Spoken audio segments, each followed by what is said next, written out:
Good afternoon. Welcome to United TV and welcome to Bariatric Friday. Today we are going to discuss another topic with bariatric surgery journey, and we are here to talk about facts, not fads. And our goal is to tackle the issues which are important for those who are going through this bariatric surgery journey. And one of the overlooked issues is maintaining your results after bariatric surgery. Of course, I'm going to have our expert, Dr. Isaias Irgau, with me to help me to better understand what can be done in order to keep the weight loss and maintain that. And Dr. Irgau, how are you doing? I'm doing great, Kemal. It's great to be back for yet another wonderful session of Bariatric Friday. Well, thank you. And I know almost every Friday you are here and you make the adjustments on your office schedule. And because we know that this is important for our patients. Absolutely. So, and because of that, we want to make sure that we better understand. And that's one of the reasons that we repeat these is because it's not simple. Yet it looks simple, but then when you go into the details of different issues and different things impacting each other, many people sometimes don't understand how complex these can be. That's why I trust our experts in this, and especially when it's about clinical, I let you guys to lead us. Now, usually first year, almost 12 to 18 months, where we see the most weight loss right after surgery. Now, one of the issues that we also know is this is kind of called the honeymoon. Now, I'm assuming that everyone has really good experience in their honeymoon, so that's why this is called honeymoon. So because you see the most impact. Now, things change, can change, not for everyone, but it can change. Because what we need to remember is bariatric surgery is a tool. It's not a magic, and it's not curing the problem, but it's helping the problem to be controlled and better deal with the issue. Now, what's the percentage? How often do you see patients gaining weight after these 12, 18-month period? So it is important to define what we mean by weight gain, of course, Kamal.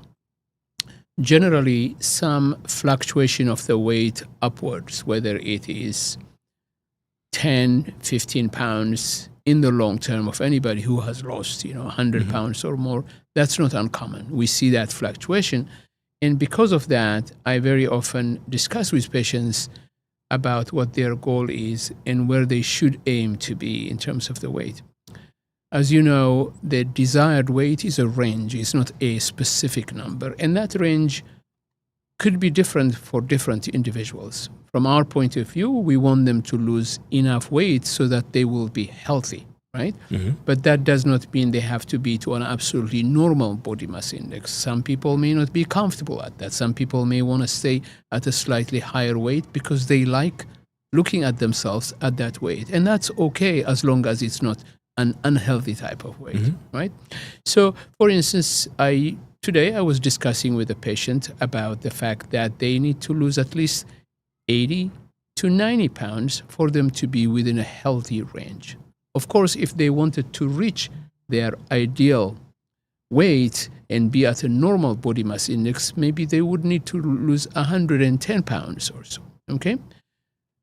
Well, from this patient's perspective, they communicated that they've never been at that weight throughout their life, and they would not be comfortable being at that lower weight. So they would like to lose 80 pounds, and that would be a good range for them. And what I say to them is, look, you would like to be 80 pounds lighter than when you are at the point that you feel is a comfortable weight for you.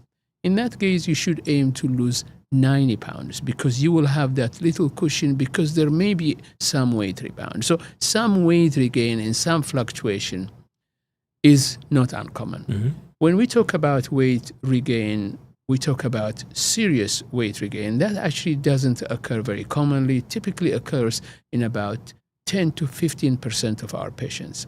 And what type of weight regain are we talking about? We're talking about people who end up regaining so much weight that now they will have lost overall less than 50% of their excess weight. Mm-hmm. And to just give you an example in numbers, let's say, let's look at what we define success as bariatric surgeons, right? We define success generally when people lose 50% of their excess weight and they maintain that in the long term, 5 years, 10 years, 15 years, okay?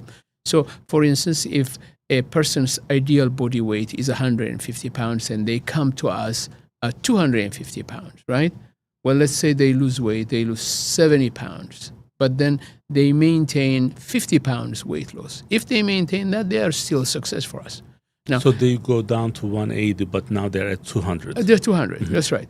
But then if in the long term they end up gaining so much weight that now they're getting close to their original weight, they're less than 50% away from their original weight, then we worry. That is a significant weight gain. So to answer your question, essentially, significant weight regain can be seen in up to 15% of our patients in the long term.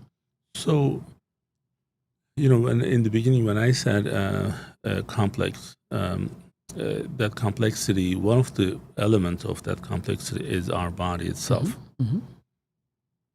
Well, it's supposed to be, it has its own mind, and it does certain things on its own.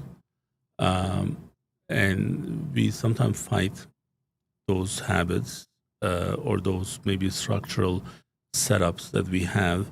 Now, if you can explain how our body psychologically tries to regain weight, why is that happening? Absolutely. So, when we look at the overall pathophysiology of obesity, really it's a combination of biologically primed situations and then the environment. That's what brings about the disease of obesity. Mm-hmm. Okay?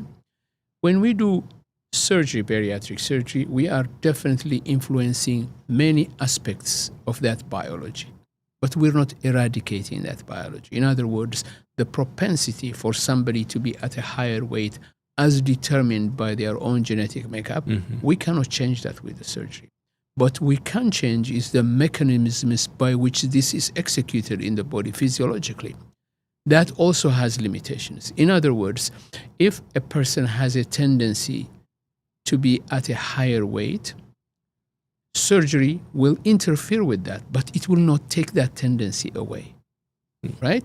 Which means that, let's say somebody has struggled all their life with weight, right? They've done different diets, it never worked.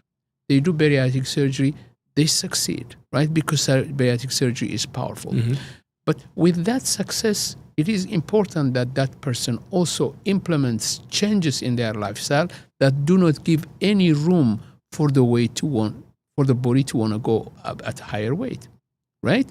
If they do, then that weight will come back. For instance, we will talk about, what kind of situations bring about that weight regain. So going back to maladaptive eating, for instance, okay, one of the maladaptive eating, going back to that, like for instance, a classic example is grazing. Grazing is a situation where you have somebody who's not necessarily eating a lot of food at one time, but they are constantly grazing on something, right? So a typical example would be somebody who has a sedentary job, desk job in front of their computer, and they would have a jar of M&M in front of them, right? If they are constantly snacking on that type of grazing can, in the long run, lead to weight regain because it's a little bit of excess calories every day repeated over and over again, right? And that's associated with that person also sitting on a chair all day long and not exercising. Yes, that person will come to us at a very heavy weight. We will do bariatric surgery, and they will have that honeymoon period of a year or two in which they will have lost a lot of weight. But if they go back to that lifestyle, which means sitting most of the day and not doing any exercise afterwards, snacking continuously on things that are not going to be affecting that little stomach, because you can fit M&M even in the smallest stomach, right, without feeling full. Right. If they do that, then obviously that tendency of the body to regain weight will reappear, and it will happen. Now, one of the reasons we focus extensively on preparing patients before surgery to adapt a good lifestyle, including repeated encounters with nutrition, including psychological counseling, and also asking them to attend sessions like Bariatric Friday, is because this message needs to be on constantly, right? They cannot let go of their guard. It's very important for them to understand. In other words, we are dealing with a disease that is chronic. It's not eradicated. It's controlled with bariatric surgery, right? And that is the message that we have to give to our patients as well. So, one thing that I promise I won't mention any names. What you are describing, glazing, right? Grazing, yeah, grazing like grazing, grazing like the sheep or the cows in the grass, like they are grazing all the time, right? Okay. So that's where the word comes from. So one is essentially. because they're not doing much. So in the example of sheep, so they're probably just in one area. One area, yeah. So then the other thing is it's right there. Yeah.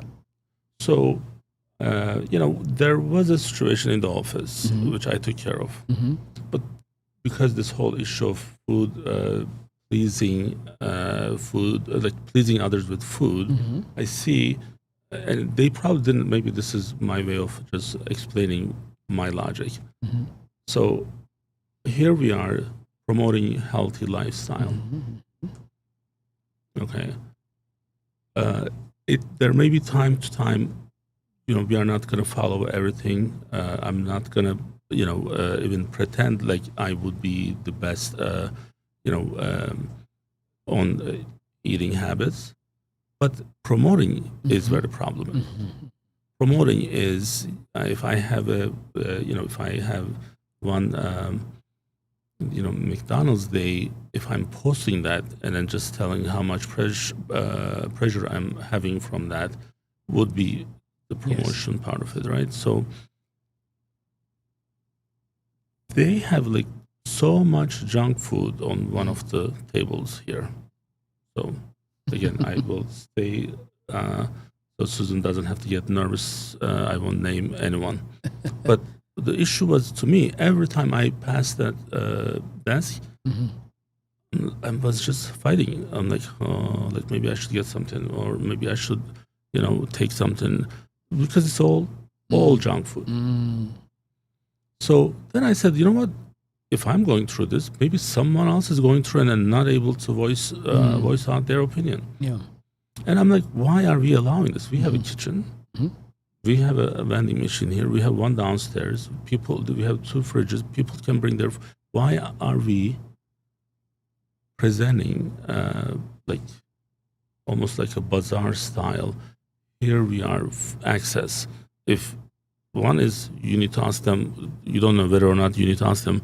Because in some cases, when I'm passing through that station, that's after 5 p.m., the person who's in charge is not there. So I may not be able to ask anyone, right? Yeah. But it's there. Yeah. And in my mind, if I'm telling you today, this was a problem for me, that means it was a problem back then. Because every time, like I need to go and eat something now, or I need to kind of fight myself. Yeah. So we took care of that problem. Good. And I'm glad we did, because there was this issue of like, are we just, getting into people's, personal space? It's not. It was a desk that didn't belong to them, but it's public. But it's also, there's maybe half of the people didn't like the situation.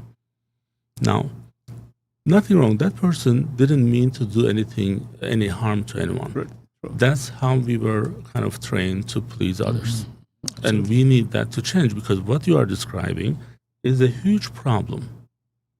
And I know a couple of my people who are really trying so hard, because every time we have our sessions, if it's not every time, every other, we talk about what they go through. And like, if I'm in their situation, this will be even more difficult. I think this is important for people to understand. Yeah. So, like, I don't have any ice cream at home. I don't keep them. Like, if I take, Ethan, if I open anything, if I, let's say, take half of it, and my sisters used to get so upset when they see that, I would just trash the other half, so then I wouldn't eat, because I just needed that one, like, kind of encounter there, but I don't need the full amount. But if I keep it, then I know that I'm going to go back, because it's going to be readily available. Yes. So this is that simple. So, and this is nothing to do with just with patients after bariatric surgery. This is like, we are talking about our own issues. So I really do advise people to kind of do a cleanup, especially if they are in a stationary situation. Make sure that they don't have immediate access to food.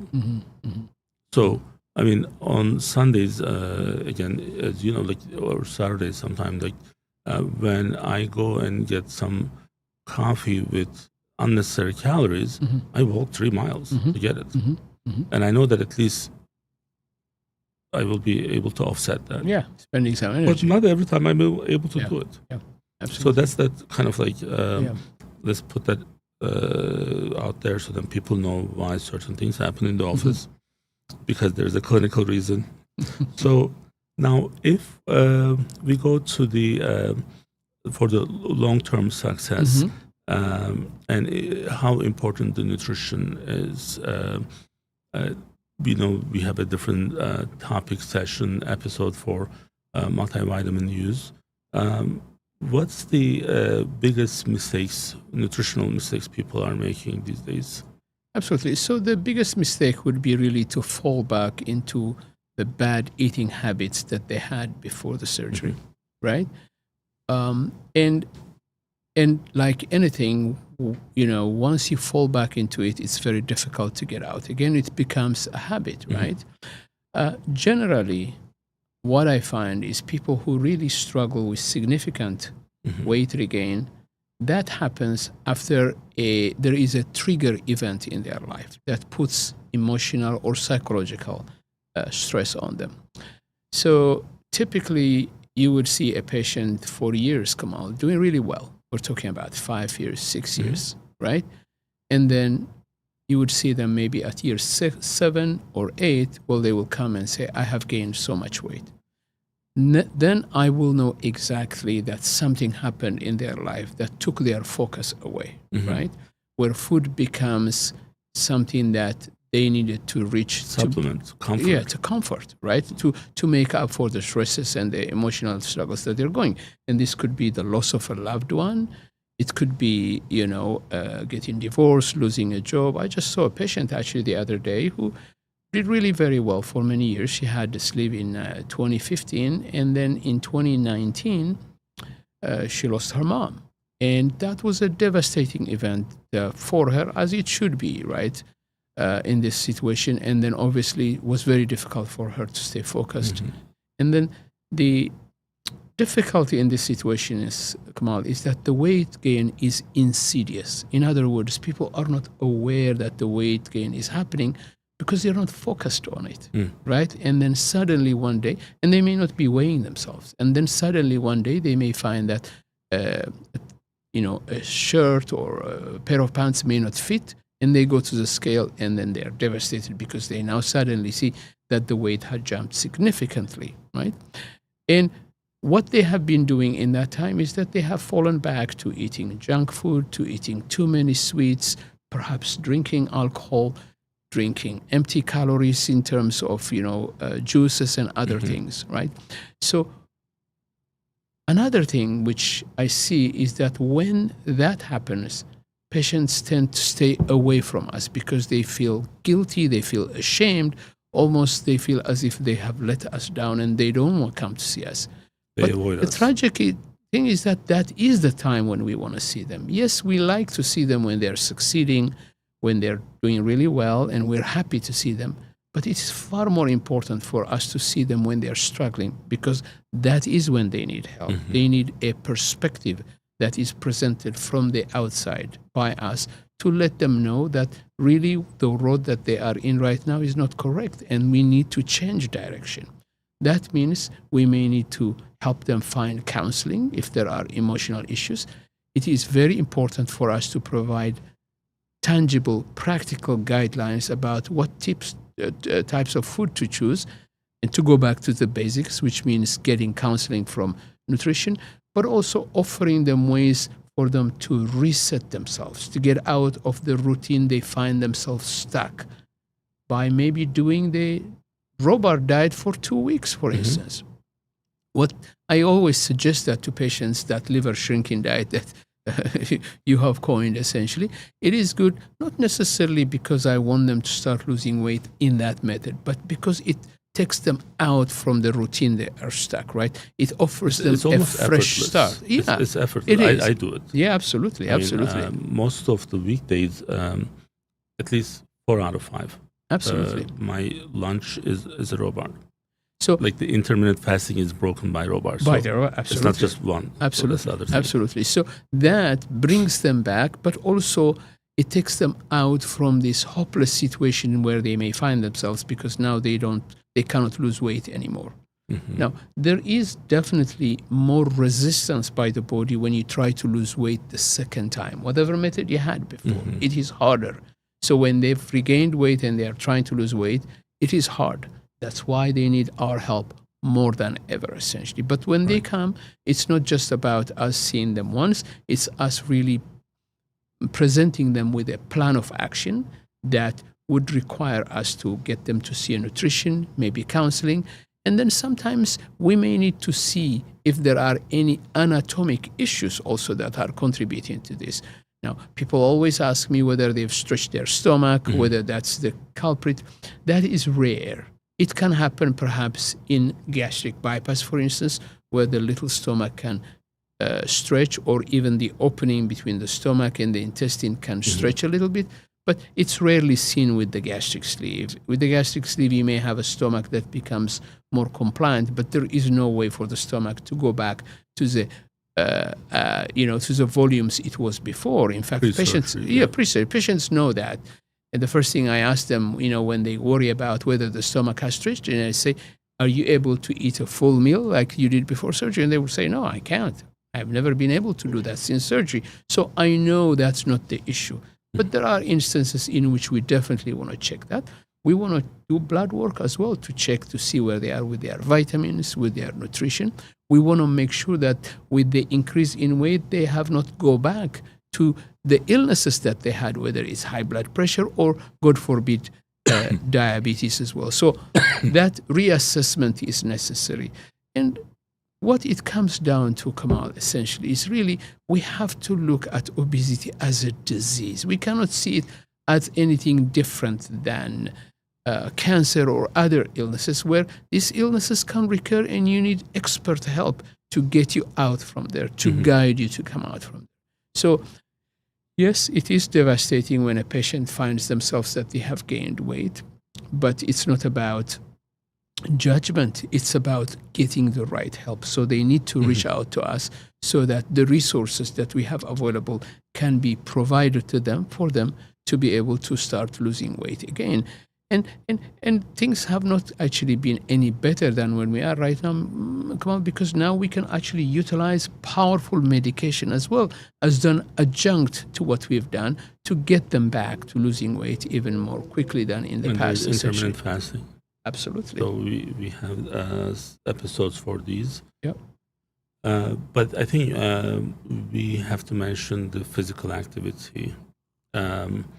So building a sustainable routine, and that's after post-pandemic, everyone went through some adjustment period where we have issues with weight gain, regardless of morbid obesity or not.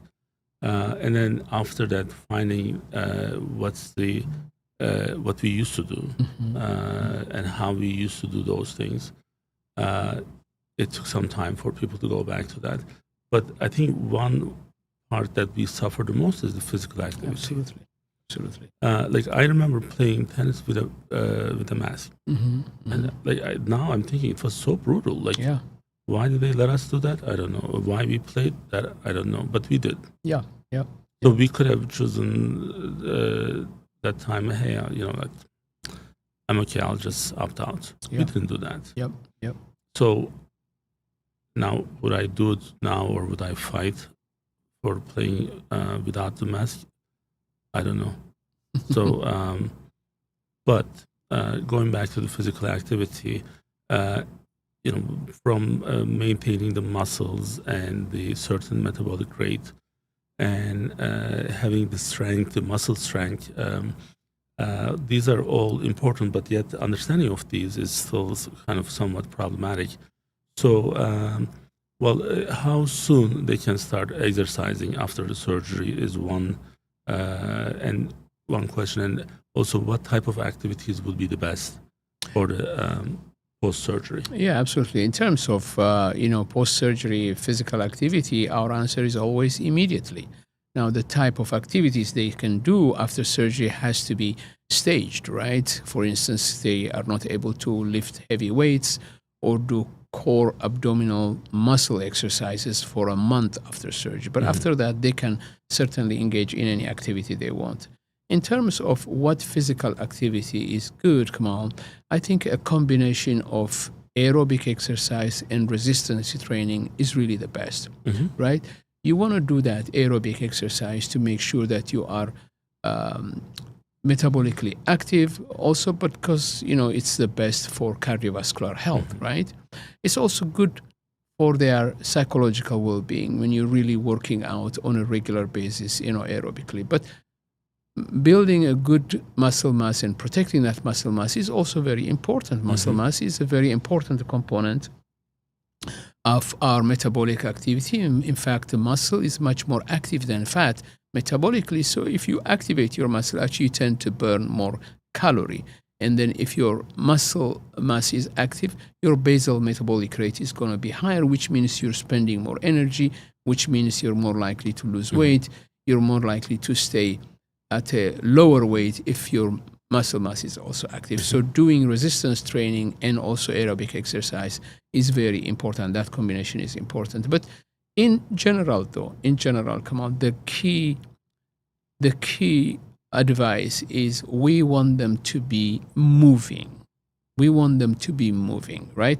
Now, the way you and I are interacting right now, we are sitting down, Kamal. We're sitting, we're moving some muscles, but barely some. I'm moving my hands, my fingers, maybe my facial muscles, my neck I'm moving, but the rest, the bulk of my body's skeletal muscle is sedentary right now, okay? And a good amount of our 24-hour day is also spent in that situation because we sleep. When we sleep, we're not moving at all. So it is critically important that we devote a good amount of our waking hours to movement, right? We talked about earlier on about people's jobs where they may be tied up in a chair looking at a computer. Well, they have to find ways for them to have movement, which may just mean just getting up and maybe walk for a few minutes around their hallway or in their office, or at the very least, utilize their breaks to go and move rather than sit down. Right. That is also very important. Now, one way to improve on that is to track how much movement people do. Right? The vast majority of people now own there you are, the smartphone or a smartwatch. And I generally think that if people could aim, there you are, absolutely. Look, yeah, so important. Yes, and critically. I know I have mentioned this so many times. I check this every day. Yeah, I have to. Yeah, I have to see where I am. Yeah. Now the other thing that I have to do is I have to see where I was last month and where I was last year. So when you look at here, now I'll explain why I'm lower than last year. So I didn't have an iWatch last year. Yeah. I think I got it. I don't know. John Donald probably would know where I got it, but I didn't have it in the beginning of the year. So when I was playing tennis, I was giving myself more credit for the steps. So let's just kind of confession number 2 for today. So what used to happen was, and that's kind of like Alp's fault too, because I checked it with him and he's like, yeah, it sounds right. So I used to give myself 5,000 steps when I play tennis. But I think that's just about right, though, well, right? no, I watch disagrees with you. It gives you only 3,000. Oh, really? Okay. So last year when I manually entered that, Yeah. it probably did increase that number. Yeah. But that's kind of like just like the joke side of it. So when I know that I'm about same, Yeah. and last year, and I made a big change in what I'm doing. So it was a good year for me. There was a big increase from year before. Yep. And then now I'm trying to maintain that, but I don't want to be lower. Even though this number is slightly inflated, I still want to exceed that number with our organic efforts. Absolutely. So this requires one motivation, but And that tracking. is a monitoring. Yes. Monitoring and tracking. It's almost equal, Yeah. at least for me. Yeah, So absolutely. I'm kind of like with the numbers, I'm competitive. So I need to be, how also clinically from our ACO, we have to be better than our own numbers from last year. Definitely. Same logic here. I have to be We better like than that. the year before, right? Yeah. So, but without this, it doesn't happen. So when I see myself at 3,000, I know it was a bad day. Yeah. Yeah. And then I try to offset that with other activities, other days. In the same week, we try to get that number up. So, there is no way they can actually maintain certain outcomes unless they are measuring. Absolutely. Absolutely. That's the key. And so, really, when it comes to physical activity, the foundation for that is movement. In other words, there has to be enough steps that person is walking on a daily basis, just doing their own chores, right? But as you correctly said, if you monitor it, then you will know where you are, and that will be a basis for you to make changes for the next day. And those changes could be, okay, well, from now on, I am going to take the stairs instead of the elevator. I am going to park my car further away, if it's safe, rather than closer to the door. When I am going to the store, I am not going to look for the shortcut. I am going to look for the longest route. Right. If I'm going to the mall, I'm not going to park near the store where I want to go. I'm going to park on the opposite side, so I will have to walk all the way to get to that place. When we do that, Or if it rains, instead of not walking outside, go to the mall, and walk. When we do those things, not only we are adding steps to our day, which means we are adding movement, but also we are decreasing the times in which we are spending sedentary. So the trade-off is big. Not only we are adding movement, but also at the same time we are decreasing the sedentary time, because we cannot do both at the same time. We cannot be sitting and walking at the same time. We can do only one. And so if we are choosing to walk, it means not only we're being active, but we are being less sedentary, which is just as important. So that foundation is very important. So what I tell patients is, as soon as they get a smartwatch or they decide to follow their steps on their smartphone, I say, track it from the minute you get out from bed to the minute in which you're going back to bed. How much walking did I do? Now, ideally, what I recommend people do is they try to get 7,000 steps a day, right? That number, I think, is a good number, Kemal. But it may be far off for many people, and that's okay. We don't expect them to get there overnight. We want them to aim for that. Let's put that in perspective. So when I try to hit 10,000 steps, and I, when I'm home, I don't sit down. So in the office, I try to come to the kitchen a lot. In the old office, surprisingly, I didn't do that, but here I do it. But when I take 2 walks, one long, one short, with Joshua, it's actually hitting the 9,000 is sometimes challenging. So I have to try extra hard to do it.